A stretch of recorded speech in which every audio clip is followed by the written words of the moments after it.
Human Geography, Chapter 10, Part 4, Electoral College. The United States possesses a unique political geographic body known as the Electoral College, composed of a specified number of delegates allocated to each state based on that state's population as of the most recent official census. In short, it is the state level voting tally that drives the process.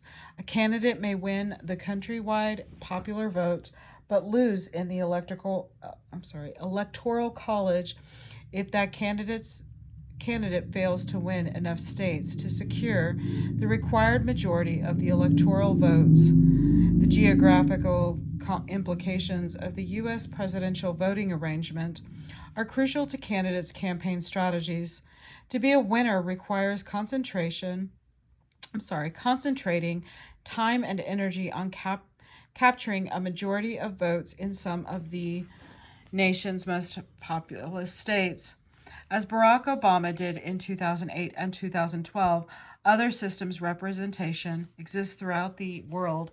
Many electoral systems are based on representing special constituencies in the legislative branch of government. In Pakistan, for example, there are 4 seats for Christians, 4 seats for Hindus and people belonging to the scheduled castes, and 1 seat for each for the Sikh, Buddhist, and Parsi communities. Systems and representation are very much tied to the history of the country, with some very sensitive to the way that history and geography, who lives where, come together.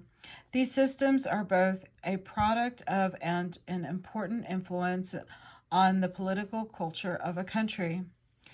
Reproportionment and redistricting. The U.S. Constitution determines the allocation of legislators among states, guaranteeing each state a representative system of government. For U.S. presidential and senatorial elections, candidates are elected at large within each state, not on the basis of electoral districts. U.S. representatives, however, are elected from congressional districts of roughly equal population size. This is also the case for state senators, representatives, and often other elected officials, from city council members to school board members. It is responsibility of each state's legislator to create the districts that will elect most federal and state representatives. Other levels of government, from counties to special districts, also establish their own electoral districts. The result is that representatives are elected at any number of levels of government in a collection of districts that is complicated, extensive, and by no means systematic.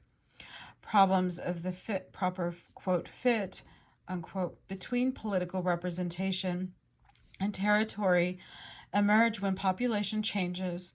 Because most forms of representation are based on population, it often becomes necessary to change electoral district boundaries to distribute the total population more evenly among districts. Reapportionment is the process of allocating electoral seats to geographical areas. Redistricting is the defining and redefining of territorial district boundaries. For example, the number of congressional representatives in the United States as a whole is fixed at 435.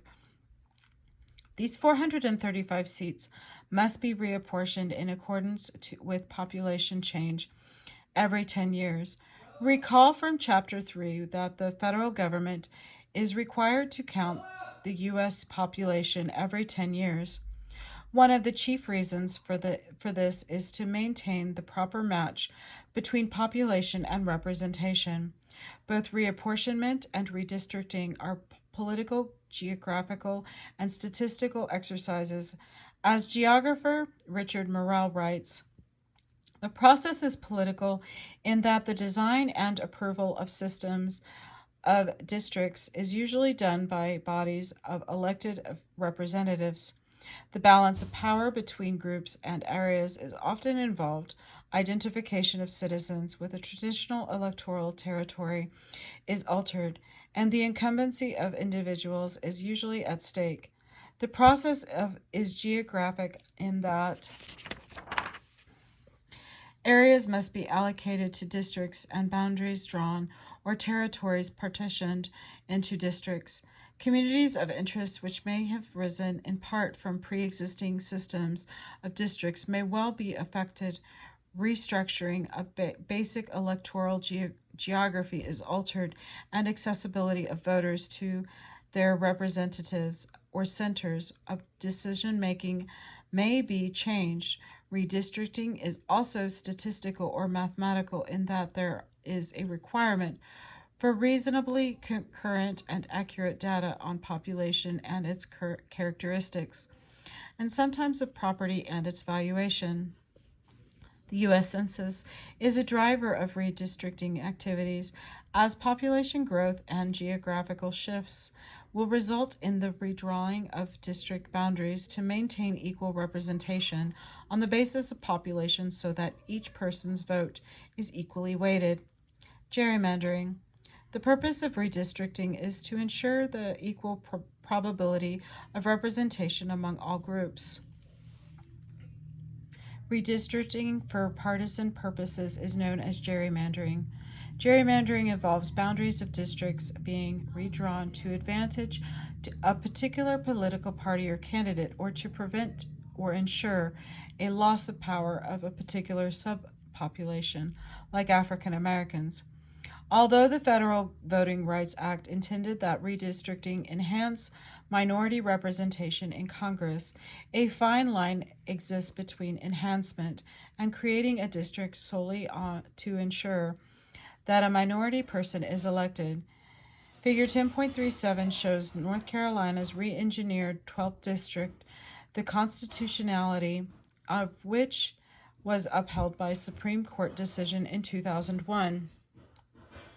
Future geographies. The end of the First Cold War and the possibility emergence of another one.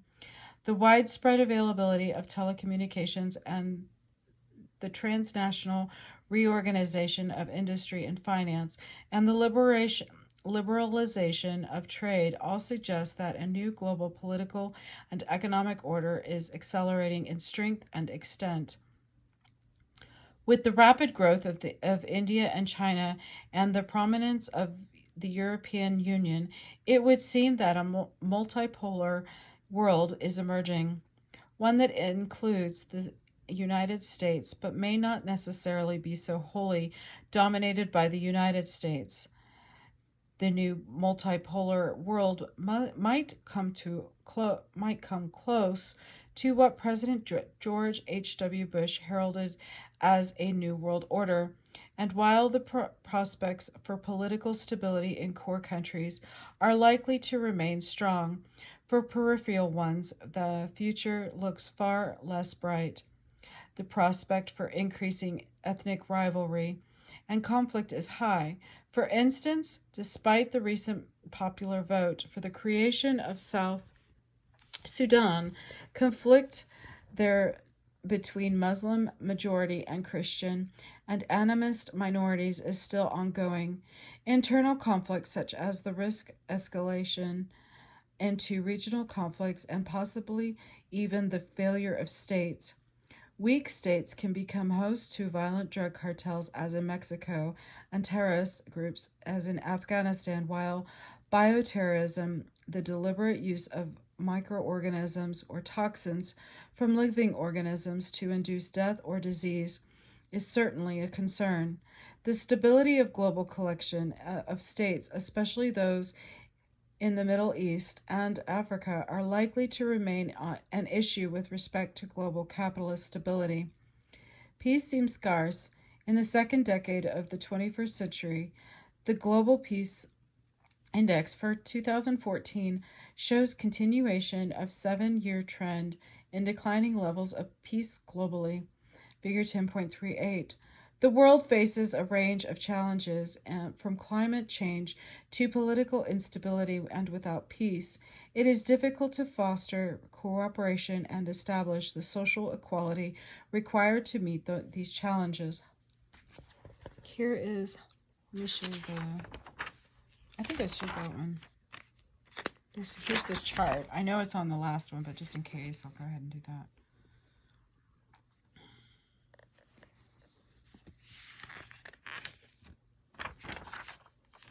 And then here is this.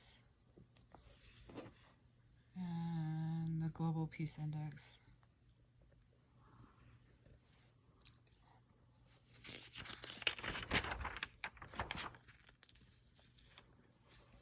Future geographies.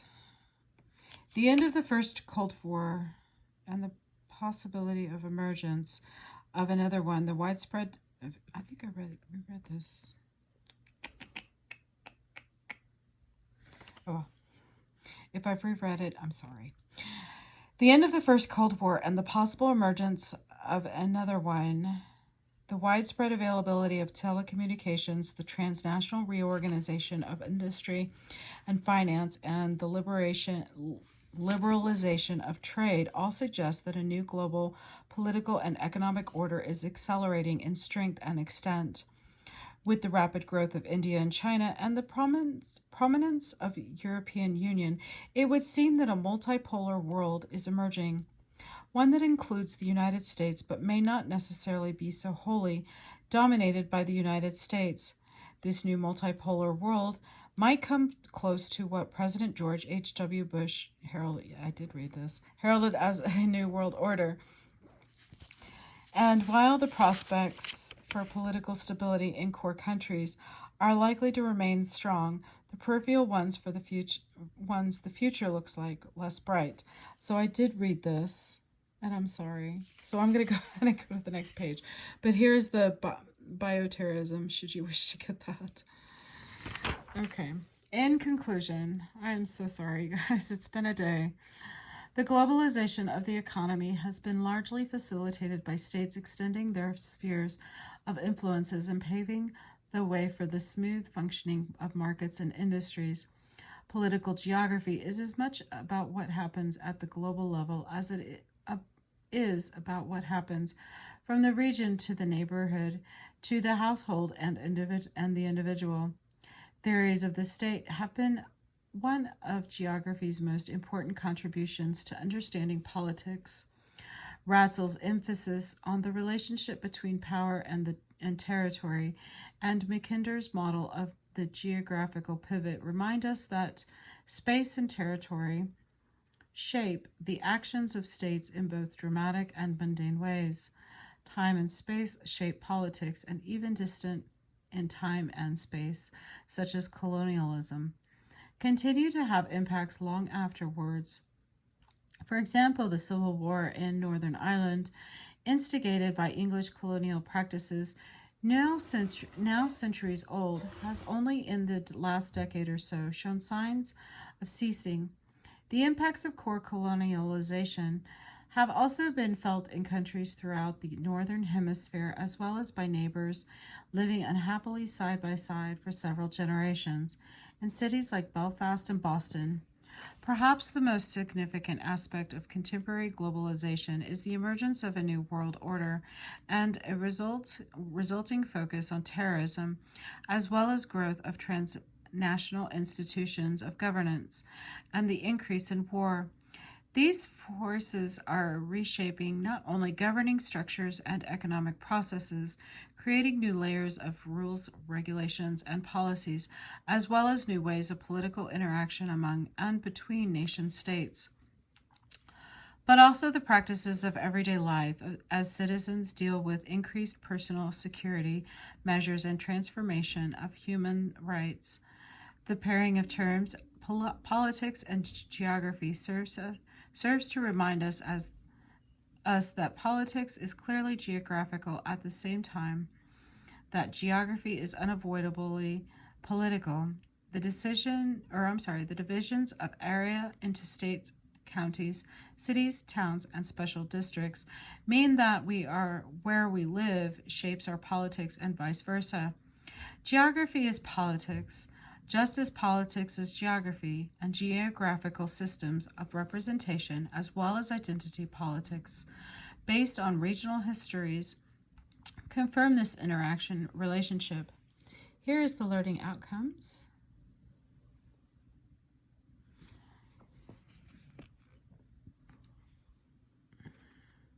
And then here are the key terms.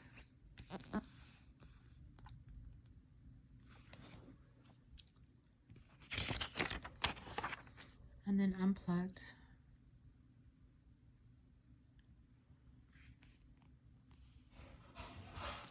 Data analysis. And then this is the end of chapter 10, part 4. Thank you for sorry I had to break it up in 4 parts. Thank you.